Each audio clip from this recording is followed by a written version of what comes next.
of allowing 20 accounts is not so that you can go in, max contracts on all of them. And the whole point of allowing 20 is to help traders get through their first 90 days. Is what's called a triple 90 business. 90% of new day traders will lose 90% of their money in their first 90 days. That's just a stat of someone going and opening an account with a broker. We all know that, right? So you're choosing to get into an industry, a field of day trading that has a 90% failing rate. If you're getting into day trading, you're choosing to get into that. So what should your very first priority be? Why do you think they fail in those first 90 days? Bad risk management, not protecting their profits like the trailing stop makes you do, not having a cushion in the account, greed, speed, and not taking time. Your first priority should be to not be a statistic. Your first priority should be, how do I get to day 91? That's my first step as a trader. That's what you should be doing. Now, what makes it so hard to do that? It's not sexy and not glamorous to trade micros. Does that sound exciting to anyone? No. People want, when you draw that out, and so if you do this, and then you double your contracts, and then you double your contracts, hey, at the end of the year, you're making six figures. Can you just take it easy for the first 90 days? But most people can't. Because I don't want to make just $50 a day, and then in a few weeks when I can double it, make $100 a day. I want to make all this. And then they risk too much and they blow it. Right, Rod? This, you see it all the time.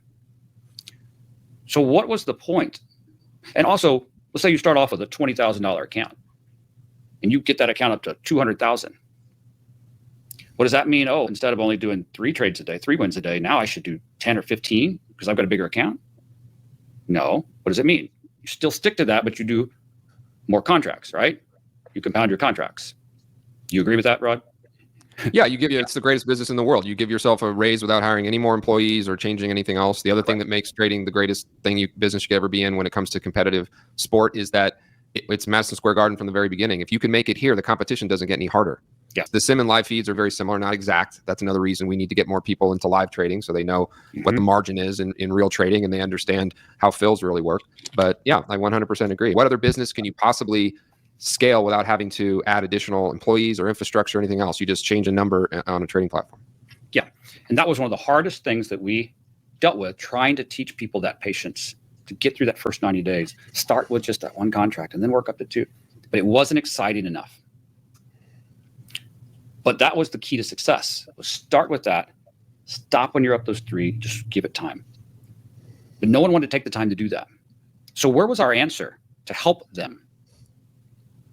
20 accounts through the funded with a trade copier. Say, okay, look, you still need to start this way. 1 account, get the 10 ticks, pick $50, do it 3 times a day, $150, that's it. And then in a month, you can change it. But now if we set up this way, you actually get to do that $150 times 20. So in your mind, you are making some of that bigger money. And that helps you with not being impatient. But in your actual account, the actual plan you're doing is still sticking with that smaller plan. That's where the whole 20 accounts ever came from before Apex Trader Funding even ever existed. Use the leverage provided by multiple accounts, not the leverage that's provided, the over leverage that's provided per account. Correct. Yeah. Correct. If people don't do that, they'll really never survive in their live accounts for very long anyway. And and they'll even catch on to this. Hey, this is futile. If I behave differently in this stage than I do in this stage, then I call it toxic behavior. And I know there's a lot of people who think they can game the system and leapfrog, and I'll do this in the evaluation in one day just to get through. Then I'm going to change my methodology.